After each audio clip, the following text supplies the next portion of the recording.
Mummy വന്ന് doctor കൊടുക്കാമേ. ഓ കൊടുത്തോളൂ. Hello സഹോദരി, ഞാൻ താങ്കളുടെ കുഞ്ഞുമായിട്ട് ഇപ്പോൾ സംസാരിച്ചു. കുഞ്ഞ് ബൈബിളിലെ വാക്യം പഠിക്കാൻ കഴിയുന്നില്ല എന്നാണ് കുഞ്ഞ് പറഞ്ഞത്. ഇത് കുഞ്ഞിൻ്റെ കുഴപ്പമല്ല. കാരണം മാതാപിതാക്കളാകുന്ന നിങ്ങളാണ് ഇതിൻ്റെ പ്രാധാന്യം വഹിക്കേണ്ടത്. കാരണം നിങ്ങളെ കുഞ്ഞുങ്ങളെ സ്കൂളിൽ പഠിക്കേണ്ടത് കൃത്യമായിട്ട് പഠിപ്പിക്കുന്നുണ്ട്. സ്കൂളിൽ പഠിക്കേണ്ടത്, അവരെ സമയത്ത് കൊണ്ടുപോകേണ്ടത്, സ്കൂളിലെ പാഠപുസ്തകങ്ങളിൽ ഇതെല്ലാം നിങ്ങൾ അവരെ കൃത്യമായിട്ട് പഠിപ്പിക്കുന്നുണ്ട്. ട്യൂഷൻ വരെ കൊടുത്ത് നിങ്ങൾ പഠിപ്പിക്കും. പക്ഷേ നിങ്ങൾ ഒരു ബാലൻ സദൃശവാക്യം 22:6 പറയുന്നത് പോലെ ബാലൻ നടക്കേണ്ട വഴിയിൽ അവനെ അഭ്യസിപ്പിക്കുക, അവൻ വൃദ്ധനായാലും അത് വിട്ടുമാറിയില്ല എന്ന് ദൈവവചനം പറയുന്നു. ഇതിൻ്റെ അർത്ഥം നിങ്ങൾ അവരെ വളരേണ്ട സമയത്ത്, വചനം പഠിക്കേണ്ട സമയത്ത് വചനം പഠിപ്പിച്ചും അവരെ ദൈവകൃപയിൽ വഴി നടത്തുകയാണെങ്കിൽ അവരുടെ ഭാവി അനുഗ്രഹമായിരിക്കും. സഹോദരി കരയരുത് സഹോദരി കരയരുത്. ഹലോ സഹോദരി,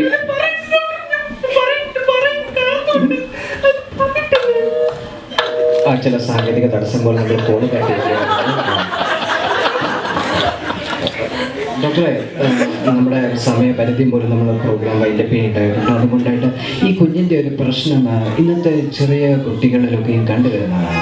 എന്തുകൊണ്ടാണ് 1-2 വരിയുള്ള ഒരു വാക്യം കാണാതെ പഠിച്ചുകൊണ്ട് അവർ സാക്ഷ്യം പറയാൻ പറ്റുന്നില്ല? കാരണം അത് അവർക്ക് സമയം കണ്ടെത്തുന്നില്ല. ഇത് മാതാപിതാക്കളുടെ മാത്രം ഉത്തരവാദിത്തമാണ് കുഞ്ഞുങ്ങളെ വചനത്തിൽ കേന്ദ്രീകരിച്ച് അഭ്യസിപ്പിച്ച് നടത്തുക എന്നുള്ളത്.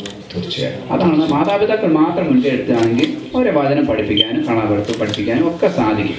എൻ്റെ പിതാവാണെങ്കിൽ തന്നെ ഞങ്ങളെ ചെറുപ്പത്തിൽ വളരെ വാക്യങ്ങളൊക്കെ പഠിപ്പിക്കാനൊക്കെ ഞങ്ങളിങ്ങനെ മണി അടിച്ച് ഇങ്ങനെ വരുത്തുക. ഞങ്ങൾ പറമ്പിലൊക്കെ കളിക്കാൻ പോകുമായിരുന്നു ചെറുപ്രായം. അപ്പോൾ ഞങ്ങളിങ്ങനെ മണി അടിച്ച് ഉച്ചയ്ക്ക് 1 മണി സമയത്തൊക്കെ വിളിക്കും, പിന്നെ വാക്യം പഠിക്കണമെന്ന് പറയും. അപ്പോൾ ഒത്തിരി ഞങ്ങൾ ഈ അവധി സമയത്ത് ഞങ്ങളുടെ കസിൻസ് എല്ലാം ഞങ്ങൾ ഒരുമിച്ച് പോകുന്ന സമയമുണ്ടായിരുന്നു. അപ്പോൾ മാതാപിതാക്കളാണ് അതിന് കൂടുതൽ ശ്രദ്ധ. തീർച്ചയായും മാതാപിതാക്കളൊരു വളരെ ഒരു ഉത്തരവാദിത്തമുള്ള ഒരു കാര്യമായിട്ട് ഇതിനെ എടുക്കണമെന്ന് ഈ പ്രോഗ്രാം വീക്ഷിക്കുന്നവരോടൊക്കെ ഞാൻ അഭ്യർത്ഥിക്കുന്നു. ഡോക്ടർ, അവസാനമായിട്ട് നമുക്ക് കുറേ അധികം മെയിലുകൾ വന്നുകൊണ്ടിരിക്കുന്നു. അപ്പോൾ ഞാൻ ഒരു മെയിൽ വായിക്കുന്നു. പൊതുവേ ഉള്ള ജനങ്ങളെല്ലാവരും ചോദിക്കുന്ന ഒരു വലിയ ചോദ്യമാണ്. ചെറുപ്പക്കാരാണ് കൂടുതലും ഇതിൻ്റെ അകത്തുള്ളത്. എന്നെ ചോദ്യം വായിക്കാം. ഹലോ ഡോക്ടർ, എൻ്റെ പേര് ജോൺ. എനിക്കൊരു ക്വസ്റ്റ്യൻ ഉണ്ട്. ഞാൻ 4 വർഷമായി അമേരിക്കയിലാണ്. എനിക്ക് ഇംഗ്ലീഷ് പാട്ട് പാടുമ്പോൾ മാത്രമേ കൈ അടിക്കാൻ പറ്റൂ. മലയാളം പാടുമ്പോൾ കൈ പൊങ്ങത്ത് പോലും ഇല്ല. എന്താണ് ഇങ്ങനെ ഉണ്ടാകുന്നത്? അതുപോലെ തന്നെ ഡെൻവറിൽ നിന്ന് ഡാനി ഇതുപോലൊരു ചോദ്യം ചോദിച്ചിട്ടുണ്ട്. എനിക്ക് മലയാളം പാടുമ്പോൾ മാത്രമേ കൈ അടിക്കാൻ പറ്റൂ. ഇംഗ്ലീഷ് പാടുമ്പോൾ കാല് വയ്യാനി ഇരിക്കാനുള്ള തോന്നലൊക്കെയാണ്. എന്തുകൊണ്ടാണ് ഡോക്ടർ ഇത് നമ്മൾ വിശദീകരിക്കണം? ഇതൊരു പുതിയ പ്രതിഭാസമാണ്. കാരണം ഇതൊരു അസുഖമല്ല, നമ്മളുടെ കാഴ്ചപ്പാടിലാണ് ഇതിരിക്കുന്നത്. ശരിക്കും ഒരു സൈക്കോളജിക്കലി അത് തന്നെ ഡോക്ടർ പറഞ്ഞത് വളരെ സത്യമാണ്, കറക്റ്റാണ്.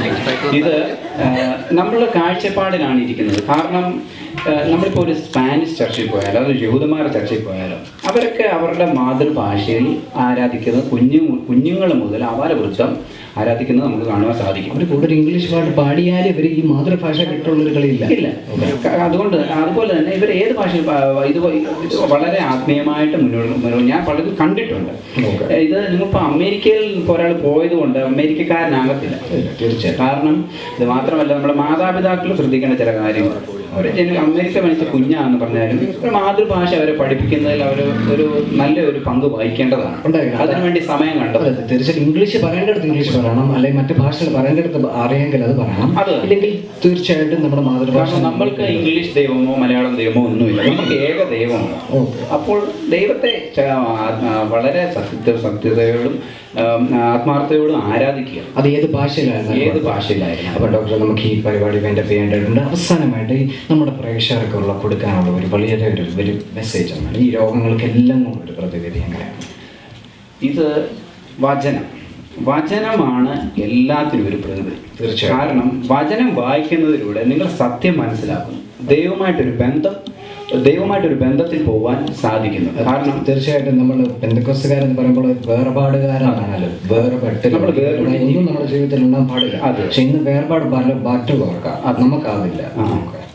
അപ്പോൾ വചനം നല്ലതായിട്ട് മനസ്സിലാക്കി പഠിക്കുന്നവർക്ക് ദൈവവചനത്തിൽ ജീവിക്കുവാൻ സാധിക്കും. അങ്ങനെയുള്ളവർക്ക് ഇങ്ങനെയുള്ള ഒരു അസുഖങ്ങളും വരത്തില്ലെന്നാണ് ഞങ്ങളുടെ പുതിയ ഗവേഷണം ഇത് തെളിയിച്ചിരിക്കുന്നത്. വചനം എന്ന മായമില്ലാത്ത പാൽ, അത് വായിക്കുക, പ്രാർത്ഥിക്കുക, പ്രാർത്ഥനയോട് കൂടെ കഴിക്കുക. ഇതാണ് എനിക്ക് ഇന്ന് പ്രേക്ഷകരോട് അറിയിക്കാനുള്ള ഇത്. വളരെയധികം നന്ദിയുണ്ട് ഡോക്ടർ മെസ്സപ്പൊട്ടാമിൽ ഇത്രയും കഷ്ടപ്പെട്ട് ഇവിടെ എത്തിച്ചേർന്നതിൽ. അപ്പോൾ ഞങ്ങളുടെ പ്രേക്ഷകരോട് തീർച്ചയായിട്ടും നിങ്ങൾക്ക് ഇതിൽ പകരുന്ന രോഗങ്ങളുണ്ടെന്ന് അറിയാം. നിങ്ങളുടെ രോഗങ്ങൾ ഞങ്ങൾ തീർച്ചയായിട്ടും മെയിലായിട്ടും ഫോൺ നമ്പറായിട്ട് ബന്ധപ്പെടാവുന്നതാണ്. തീർച്ചയായും തുടർന്നും ഈ പരിപാടി ഇങ്ങനെ സംപ്രേഷണം ചെയ്തുകൊണ്ടേയിരിക്കും. എല്ലാവർക്കും നന്ദി, നമസ്കാരം.